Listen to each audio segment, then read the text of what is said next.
Greetings बच्चों। आज हम आपकी गणित की पाठ्य पुस्तिका के अभ्यास 3 के बारे में बात करेंगे, जिसका नाम है वर्ग। वर्ग के बारे में तो आप सब जानते हो ना। आपने पिछली कक्षाओं में वर्ग और आयत के बारे में बहुत सुना भी होगा और अभ्यास भी किया होगा। तो चलो इस प्रश्नावली को करते हैं और कोशिश भी करेंगे कि सारा अभ्यास अच्छे से कर पाएं। तो चलो बच्चों शुरू करते हैं अपना काम। सबसे पहले आप सभी बच्चे इस टेबल को ध्यान से देखें। इस टेबल में थोड़े थोड़े गैप में कुछ बिंदु लगे हुए हैं। आपको उन बिंदुओं का मिलान करना है, ऐसे।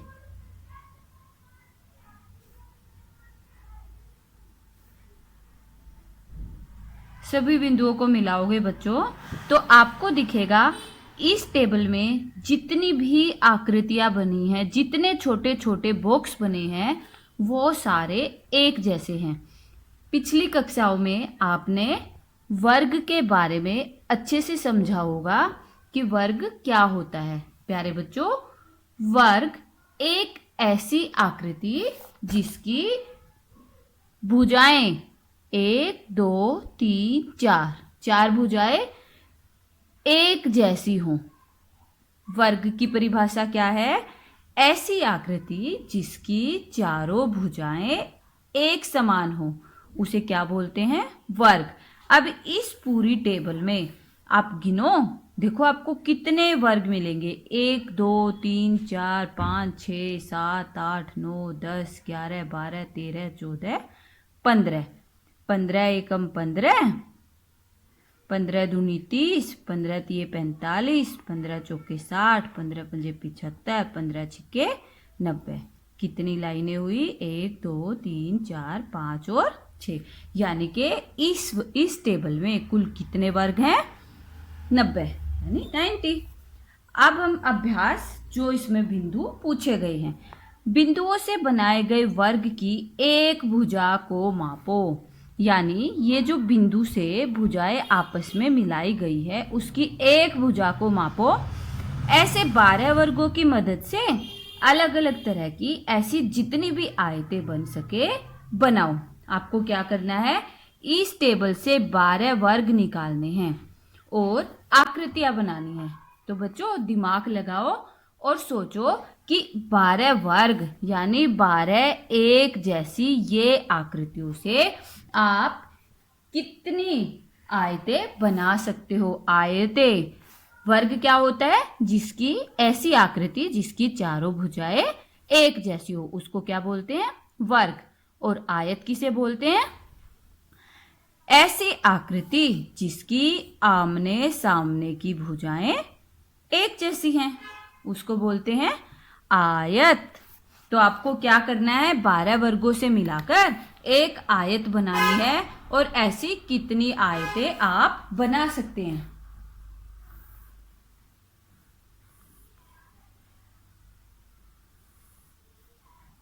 2 वर्ग, 4 वर्ग, 6 वर्ग, 8, 10 और 12। एक आयत बन गई। फिर है 3 6 9 12। कितनी आयत हो गई? 2। 1 2 3 4 5 6 7 8 9 10 11 और 12। बच्चों मेरे से तो 3 ही आयतें बनी। अगर आप इससे ज्यादा बना सकते हो तो जरूर कोशिश करना। अब अगला बिंदु है, तुम कितनी आयत बना पाए? मैंने बनाई 3 आयतें। आप कितनी बना सकते हो ये आपके ऊपर डिपेंड करता है। अगला है, अब बच्चों ये तस्वीर देखनी है आपने। 1 2 3 4 5 6, 1 2 3 4 5 6 यानी 12 वर्ग। यहाँ 1 है। हर आयत 12 वर्गों से बनी है, इसलिए इन सब का क्षेत्रफल भी समान है, लेकिन इनके घरों की लंबाई अलग अलग है। ये जो आयतें हमने बनाई है ना, इनके क्या वर्गों 12 वर्गों से बनी है। इनका सबका क्षेत्रफल एक जैसा होता है। क्षेत्रफल हम कैसे निकालते हैं? लंबाई गुना चौड़ाई, यानी जो हमारी ये वर्ग है ना, इसकी इतनी ही लंबाई है और इतनी ही चौड़ाई है। परिमाप, घेरे की कुल लंबाई को परिमाप कहते हैं। परिमाप, आपने पिछली कक्षाओं में परिमाप के बारे में पढ़ा था। अभी मैं फिर से बता देती हूँ परिमाप क्या होता है। सभी भुजाओं का जोड़ क्या कहलाता है? आकृति का परिमाप। प्रश्न है, किस आयत का परिमाप सबसे लंबा है? आयत 1, 2 और 3। पूछा गया है किस आयत का परिमाप सबसे लंबा है? यह है पहली आयत। आपको परिमाप निकालने का मैंने एक फॉर्मूला बताया है बच्चों।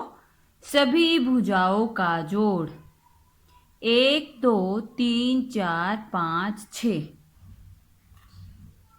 6 लंबाई चौड़ाई 1, 2। फिर है 6, 2। कितना हुआ? 16 सेंटीमीटर। ऐसे ही आपको आयत 2 और आयत 3 का परिमाप निकालना है। फिर है किस आयत का परिमाप सबसे छोटा है? इस आयत में आपको देखना है तीनों आयतों में किसका परिमाप सबसे ज्यादा है, वो लिखना है। फिर है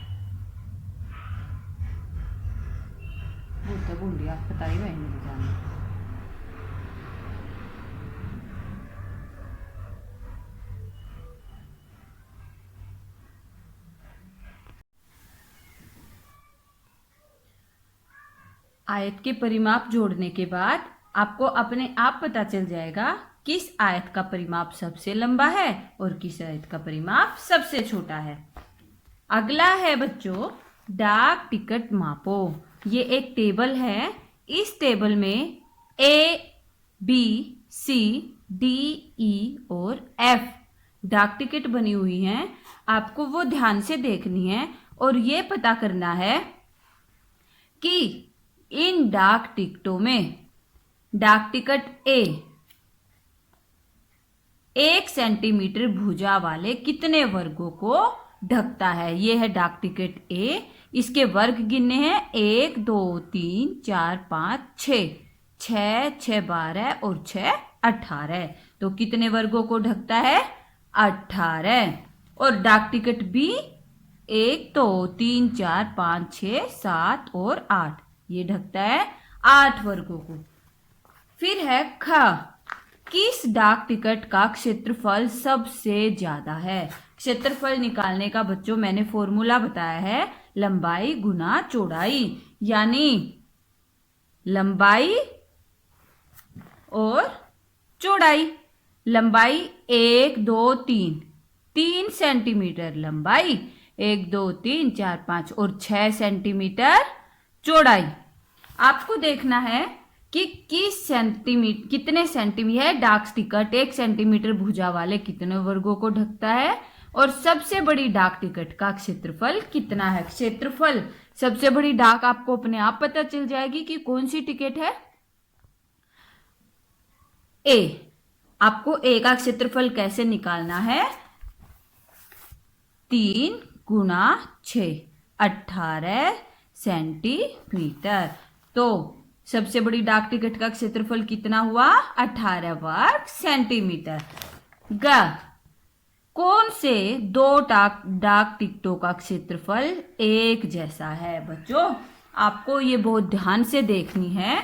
इस टेबल को ध्यान से देखोगे, सभी डाक टिकटों का वर्ग पता करोगे, तो ये प्रश्न जो इस किताब में है वो अपने आप ही आपको सोल्व करने आ जाएंगे। ये आप कार्य आप स्वयं करके देखेंगे तो आपको बहुत आसान लगेगा और बहुत अच्छे से कर पाओगे।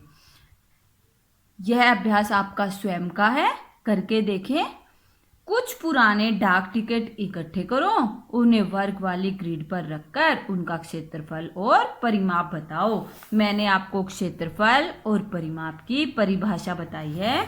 आपको यह अभ्यास अपने आप से करके देखना है। तो बच्चों, कितने वर्ग, बहुत ही आसान सी प्रश्नावली है। इस प्रश्नावली का अभ्यास आप स्वयं करें।